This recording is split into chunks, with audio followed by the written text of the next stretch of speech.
یہ مثبت ہو گیا، یہ منفی مثبت اکٹھا ہو گیا۔ اب اگر آپ صرف مثبت ترجمہ کر لیں تو اس کا ترجمہ یوں بنے گا کہ تم اہل کتاب سے صرف اچھے انداز میں ہی جھگڑا کرو، یہ مثبت ترجمہ ہو گیا۔ یہ جو ہے نا نفی اور اثبات، یہ زور دینے کے لیے آتا ہے۔ کیا کرنے کے لیے جی؟ لا اور الا ہمیشہ یاد رکھیں، قرآن پاک کے اندر کئی مقام پر یہ لفظ آیا ہے، ایک لا اور الا، ایک ما اور الا، ما اور الا اور لا اور الا۔ ایک دفعہ بول دیں، لا الا اور ما الا، لا الا اور ما الا۔ مشکل کوئی نہیں ہے، آپ پڑھتے رہتے ہیں، اکثر پڑھتے ہیں، توجہ نہیں کرتے نا اس طرف ہم۔ دیکھیں میں پڑھتا ہوں، وما ارسلناک الا رحمۃ للعالمین، غور کریں اس کے اندر ما بھی ہے الا بھی ہے، وما ارسلناک الا رحمۃ للعالمین، غور کیا کہ نہیں کیا؟ وما ارسلناک الا رحمۃ للعالمین، تو ما بھی ہے اور الا بھی ہے۔ اب میں لا الا کی مثال دیتا ہوں، آپ اکثر پڑھتے رہتے ہیں، ہمارا تو دین شروع یہیں سے ہوتا ہے، لا الا سے۔ لا الہ الا اللہ محمد الرسول اللہ، لا الہ الا اللہ محمد الرسول اللہ۔ دیکھیں دین شروع ہی لا الہ کے ساتھ ہوتا ہے، تو لا کے ساتھ نفی ہوتی ہے، الا کے ساتھ اثبات ہوتا ہے۔ تو لا اور الا آتے کیوں ہیں؟ زور دینے کے لیے، زور دینے کے لیے، وزن پیدا کرنے کے لیے، بات کی اہمیت کو بڑھانے کے لیے۔ یعنی اللہ پاک نے پہلے فرمایا کہ بحث نہ کرو، جھگڑا صرف اس کا معنی وہ نہیں ہے جو جھگڑا ہمارے ذہن میں آ رہا ہے، وہ مار کٹائی والا جھگڑا جی، اور دست و گریبان ہونے والے جھگڑا، وہ جھگڑا صرف وہ نہیں ہے۔ جھگڑے سے مراد ہے مباحثہ، گفتگو، بات چیت، دلائل کے ساتھ بات کرنا، کنونس کرنا، مناظرہ کرنا، ڈیبیٹ کرنا، کنورسیشن کرنا۔ اگر کبھی اہل کتاب سے مناظرے کی نوبت آ جائے تو مناظرہ کرو اچھے انداز میں، خوبصورت انداز میں، بات چیت کرو خوبصورت انداز میں، دلائل کا تبادلہ ہو خوبصورت انداز میں۔ تمہارا اصل ٹارگٹ یہ ہونا چاہیے، یہ مسلمانوں کو حکم دیا جا رہا ہے، تمہارا اصل مقصود یہ ہونا چاہیے کہ میں نے یہودیوں اور عیسائیوں کو ایسے دلائل دینے ہیں کہ میں نے ان کو مسلمان بنانا ہے، تو ان سے نفرت نہ ہو بلکہ ان سے محبت ہو۔ کیونکہ اگر کسی کے ساتھ نفرت آمیز لہجے میں بات کی جائے گی، وہ تو بات سننے کے لیے تیار ہی نہیں ہوگا۔ کیا خیال ہے؟ اس لیے نفرت آمیز لہجہ اپنانے سے منع کیا گیا، غصے والا لہجہ، سخت لہجہ، سخت الفاظ۔ تو ان کو بھگانا نہیں ہے، ان کو مسلمان بنانا ہے، ان کو اپنے نبی کا غلام بنانا ہے، ان کے عقائد کو درست بنانا ہے، اور ان سے محبت کرنی ہے تاکہ وہ بھی مسلمان ہو جائیں اور ہمارے ساتھ جنت میں جائیں۔ اصل مقصد یہ ہے۔ تو فرمایا کہ جب تم مناظرہ کرو تو اچھے انداز میں، اگر وہ کسی بدتمیزی بد تہذیبی پہ اتر بھی آئیں تو تمہیں اخلاق کا دامن چھوڑنا نہیں چاہیے۔ یہاں تک آپ سمجھ چکے ہوں گے۔ اب اگلا جملہ دیکھیں، اللہ پاک نے پھر ایک نفی پیدا فرمائی، نفی بھی اور اس بات بھی۔ فرمایا الا الذین ظلموا منہم، پھر الا آ گیا ہے، مگر وہ لوگ، الا مگر، الذین وہ لوگ جو ظلموا ظلم کیا، منہم ان میں سے، مگر ان میں سے وہ لوگ جنہوں نے کیا کیا؟ ظلم کیا۔ اس کا مطلب یہ ہے اللہ تعالیٰ نے اوور آل سارے یہودیوں اور عیسائیوں سے نرم رویہ اختیار کرنے کا حکم دیا۔ پھر آگے فرمایا جو ان میں سے ظالم ہیں ان سے نرم رویہ نہیں رکھنا۔ جو ان میں سے کیا ہیں؟ ظالم۔ جو ظالم نہیں ہیں ان کے ساتھ رویہ نرمی کا۔ وہ صرف یہودی اور عیسائی ہیں، ظالم نہیں ہیں۔ لیکن اگر وہ یہودی اور عیسائی بھی ہیں اور ظالم بھی ہیں تو پھر رویہ نرم نہیں ہوگا، پھر رویہ سخت ہوگا۔ کیونکہ پھر ان کے ظلم کو روکنا ہے، ظلم کا سد باب کرنا ہے، ظلم کا دروازہ بند کرنا ہے۔ جب وہ ظلم پہ اتر آئیں تو پھر ان کو اسی زبان میں، اسی انداز میں جواب بھی دیا جائے گا۔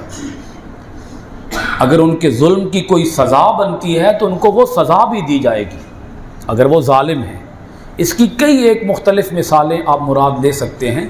مثلاً وہ اسلامی حکومت کے خلاف ہو گئے، باغی بن گئے، وہ غدار بن گئے، انہوں نے اسلامی حکومت کو کوئی بہت بڑا نقصان پہنچانے کی کوشش کی، اسلام کو کوئی بہت بڑا نقصان پہنچانے کی کوشش کی، کسی انتہائی ظالمانہ کارروائی کے اندر وہ ملوث پائے گئے، یا کوئی جنگ تھی اور جنگ کے دوران انہوں نے دشمن کو سپورٹ کیا، کافروں کو سپورٹ کیا، اسلام کے مخالفین کو سپورٹ کیا،